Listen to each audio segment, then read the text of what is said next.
Olá, muito boa tarde a você que está conosco aqui pelo Notícias Agrícolas, aguardando pelas informações de mercado. Aliás, um mercado com muitas emoções.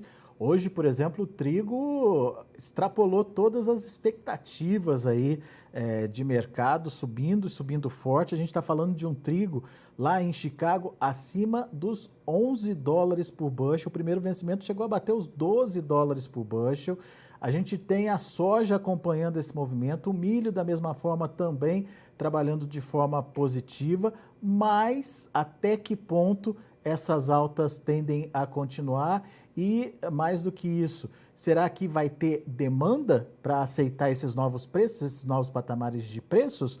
Vamos lá para os Estados Unidos, vamos conversar com quem entende. Aaron Edwards está com a gente aqui para nos ajudar a entender quais são os próximos passos desse mercado já complicado, né, Aaron, em função desse impasse, dessa guerra entre Rússia e Ucrânia, que fez aí uma mudança principalmente no mercado de trigo e, consequentemente, no mercado de milho também, respingando inclusive na soja. Mas, afinal de contas, o que você está vendo aí de diferente nesse mercado e quais são as atenções que a gente tem que ter a partir de agora? Seja bem-vindo.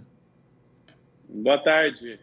Muito bem colocado. O trigo foi líder desse mercado. Como nós falamos anteriormente, incerteza geopolítica gera aquele sentimento, primeiro meu e começando com o que está mais próximo da mesa, trigo com geopolítica incerta, trigo costuma ser o líder e tem sido líder. Tem disparado em dias consecutivos de limite de alta e tudo indica que pode continuar mais um pouco esse trigo em alta. Milho acompanha, lembrando que Rússia e Ucrânia ambos são grandes produtores, tanto de trigo quanto de milho. Nos outros mercados, nesses patamares de preço, já está começando a ter sintomas de que está alto o preço. E nós estamos começando a ver indicativos de que a demanda esteja esfriando um pouco, tanto para o milho quanto para a soja. Muito bem. A gente vai aprofundar nessa questão aí dos sintomas e principalmente de um teto para os preços aí, mas eu só queria entender o medo do mercado nesse momento. O que o mercado está achando ou está pensando para levar o preço do trigo para esse patamar dos 11, 12 dólares por bushel, Aaron? Exatamente. A dúvida ou a pergunta, o medo, e acho que medo é a melhor palavra mesmo nesse contexto, e se a Rússia e a Ucrânia, que são grandes produtores, estão em guerra, não produzirem o que eles precisam produzir? Isso vai trazer uma escassez tremenda no mundo. Com um pouquinho de respirando fundo, um pouquinho de calma, independente do lado da guerra, todo mundo precisa comer pão. Eu sou da opinião que mesmo que tenham dificuldades logísticas, mesmo que tenha redução na produção, não vai ser zero. Vai ter alguma produção e esse mercado alguma hora vai se tranquilizar. Mas o mercado está tentando achar esse preço, achar esse encontro e todo dia, dia após dia, não é o bastante e fica essa sensação de pânico e mercados... Se ninguém vai colocar pressão de venda, todo mundo quer comprar, ele sobe, não tem como não subir. Alguma hora vai acabar e vai voltar para um preço mais normal, mas por hora, esse pânico, esse desespero, vamos comprar trigo, vamos cuidar disso e segue em alta. Muito bem, então...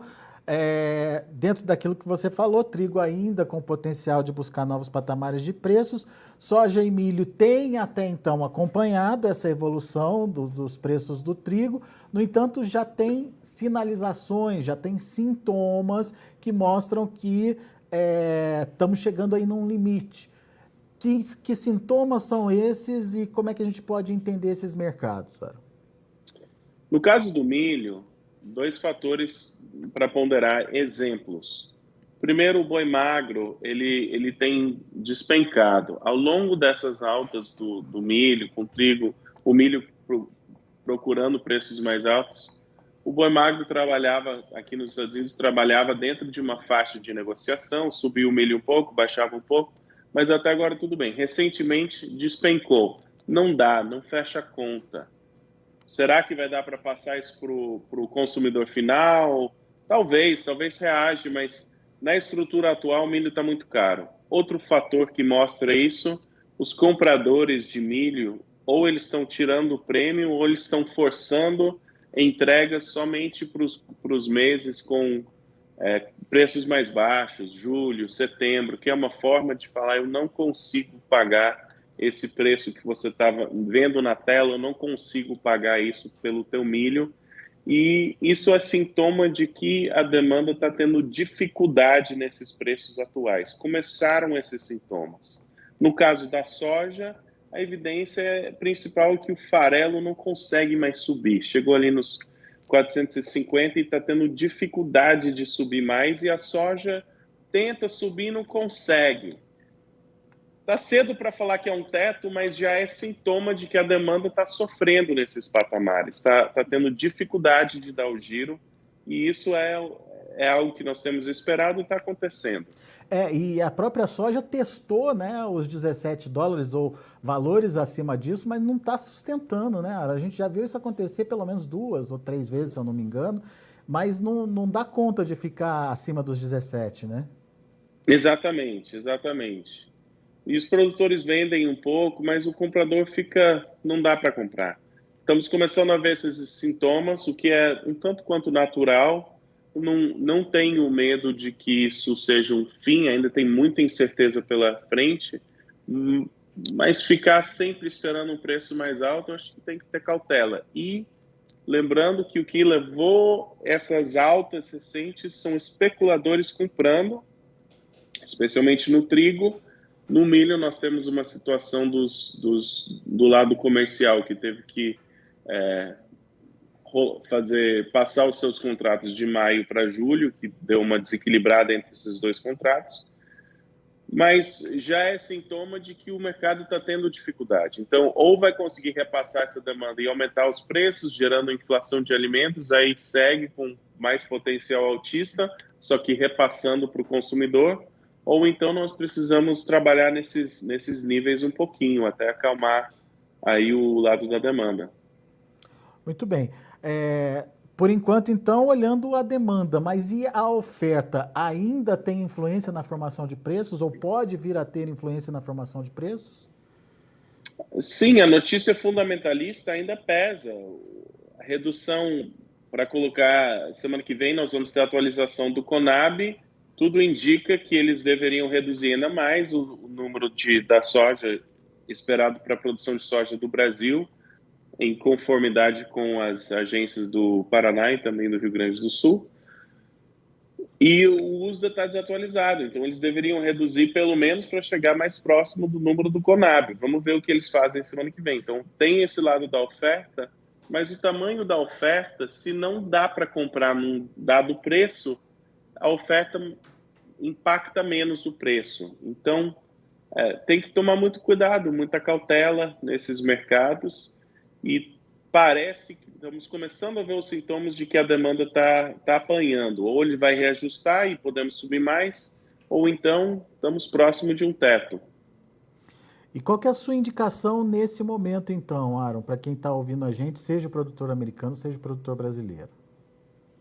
Olha, eu sou vendedor, tanto de soja e de milho, sem desespero, sem vender tudo de uma vez, mas como nós vimos falando, você tem que ter um plano, tem que ter a expectativa e o que você quer fixar nos próximos 1 a 2 meses, qual que é esse montante, vamos espaçar essas vendas e eu sou vendedor, tanto nos dois mercados. Não de tudo, não tudo de uma vez, como nós falamos, mas em conformidade com o plano, cautela, vamos vender um pouco. Muito bem. E o comportamento em Chicago nos próximos dias já vai ser de certa resistência para alta, você acredita? Eu acho que o trigo sobe mais e o milho ainda pode acompanhar, só que da mesma forma que sobe rápido, pode cair rápido. E geralmente essas alta após alta tem correções violentas para baixo. Geralmente não é uma correçãozinha de leve. E até Se porque isso você, acontecer, é bom. até porque você Então, mesmo colocou que é o próprio especulador que está fazendo isso, né? Para ele reverter exatamente, essa situação é facinho, né? exatamente. O dinheiro pode sair rápido.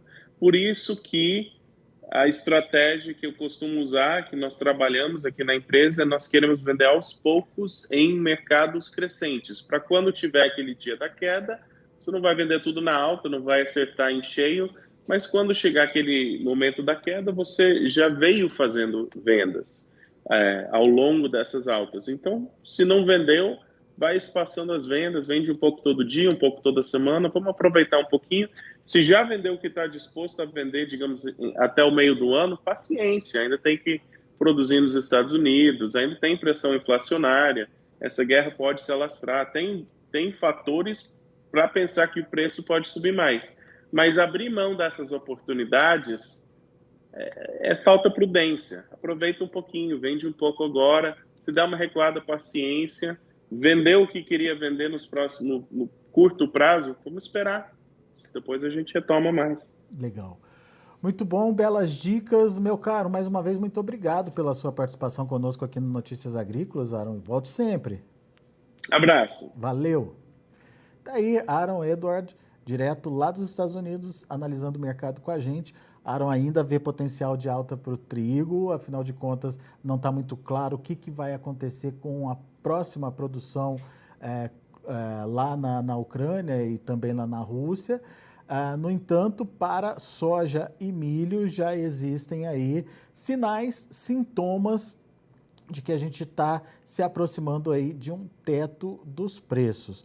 No caso do milho, ele citou a questão do boi magro lá nos Estados Unidos despencando, ou seja, produtor vendo a inviabilidade de pagar preços tão altos pelo milho, deixa de colocar esse animal no confinamento e acaba aumentando a oferta de boi magro no mercado e faz o preço, consequentemente, despencar, como ele bem colocou. E, além disso, os compradores, os vendedores estão tirando o prêmio ou forçando entrega aí aliás, os compradores estão fazendo isso, tentando tirar prêmio ou forçando entrega aí para meses com preços mais baixos.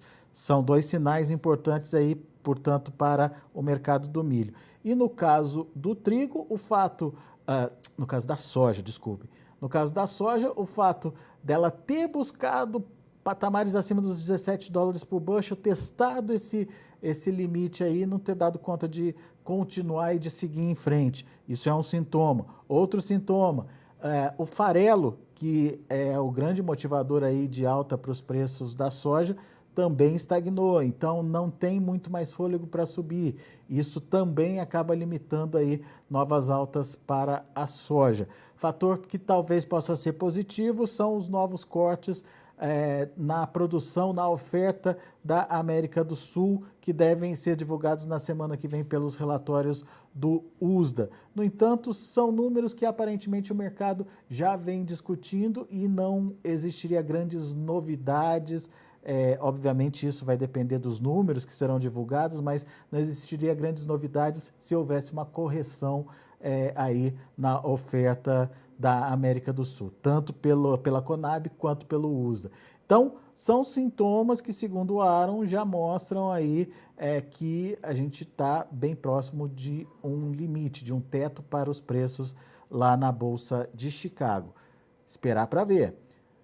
De qualquer forma, a sua participação nos momentos que esse mercado tiver trabalhando em alta seria uma boa estratégia, na opinião do Aaron Edward. É claro que você é quem define a sua própria estratégia e você é que toma a sua decisão para fazer o melhor negócio aí para a sua atividade. Muito bem, a gente vai ficando por aqui, mas antes deixa eu passar para vocês como encerraram as negociações por lá. Vamos lá, de olho na tela. Olha aí, a soja acabou encerrando de forma mista. Os primeiros vencimentos positivos, março $16,80 por bushel, subiu 2 pontos mais 75, maio $16,67 por bushel, subiu 4 pontos mais 75, Julho e agosto já recuaram, 16,32 no julho, perda de 1 ponto mais 25, e o agosto 15,77, queda de 8 pontos. Para o milho para março, 7 dólares e 51 centes por bushel, 12 pontos mais 25 de alta. O maio, 7 dólares e 47 centes por bushel, 22 pontos mais 75 de alta. Mas olha o julho, já subiu menos, 9 pontos mais 75 a 7 dólares e 3 centes por bushel. Setembro, 6 dólares e 31 centes por bushel, também com alta um pouquinho menor aí de 4,25. Agora vamos ver o trigo. Olha aí o trigo, 11 dólares, 12 dólares. Você vê aí que maio, julho e setembro encerraram ali com 75 pontos de alta, limite de alta para o mercado. No entanto, como o março está sendo um contrato que está sendo já finalizado, ele não tem essa limitação de alta para dar oportunidade aí para os operadores poderem negociar esse contrato, sair da posição, enfim, fazerem os seus negócios. Olha quanto que subiu o março, 230 pontos lá na Bolsa de Chicago, e o trigo batendo quase os 13 dólares por bushel nesse momento, no vencimento março. Muito bem, esses são os preços de hoje. A gente fica por aqui. Eu agradeço muito a sua atenção, a sua audiência. Lembrando que o Notícias Agrícolas está há 25 anos ao lado do produtor rural. Participe das nossas mídias sociais no Facebook Notícias Agrícolas, no Instagram, @Notícias Agrícolas e em nosso Twitter, @Notiagre. E para assistir todos os nossos vídeos, se inscreva no YouTube e na Twitch Notícias Agrícolas Oficial.